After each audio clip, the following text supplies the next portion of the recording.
Brought to you by Penguin.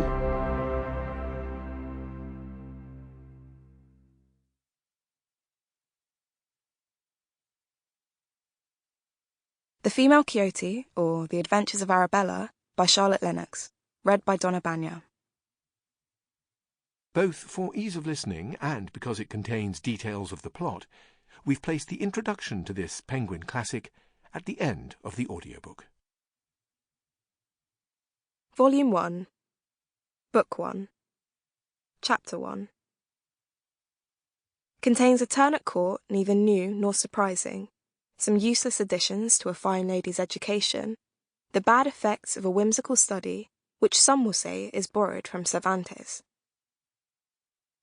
The Marquis, for a long series of years, was the first and most distinguished favourite at court. He held the most honourable employments under the crown, disposed of all places of profit as he pleased, presided at the council, and in a manner governed the whole kingdom. This extensive authority could not fail of making him many enemies. He fell at last a sacrifice to the plots they were continually forming against him, and was not only removed from all his employments, but banished the court for ever.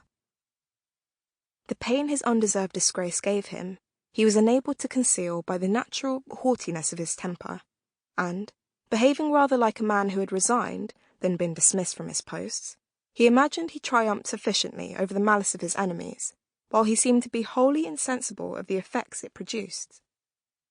His secret discontent, however, was so much augmented by the opportunity he now had of observing the baseness and ingratitude of mankind, which, in some degree, he experienced every day, that he resolved to quit all society whatever, and devote the rest of his life to solitude and privacy. For the place of his retreat, he pitched upon a castle he had in a very remote province of the kingdom, in the neighbourhood of a small village and several miles distant from any town. The vast extent of ground which surrounded this noble building he had caused to be laid out in a manner peculiar to his taste. The most laborious endeavours of art had been used to make it appear like the beautiful product of wild, uncultivated nature. But if this epitome of Arcadia could boast of only artless and simple beauties, the inside of the castle was adorned with a magnificence suitable to the dignity and immense riches of the owner. While things were preparing at the castle for his reception, the Marquis, though now advanced in years, cast his eyes on a young lady, greatly inferior to himself in quality, but whose beauty and good sense promised him an agreeable companion. After a very short courtship, he married her, and in a few weeks carried his new bride into the country, from whence he absolutely resolved never to return.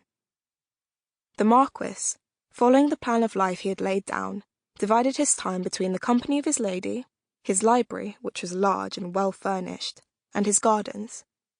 Sometimes he took the diversion of hunting, but never admitted any company whatever. His pride and extreme reserve rendered him so wholly inaccessible to the country gentry about him that none ever presumed to solicit his acquaintance.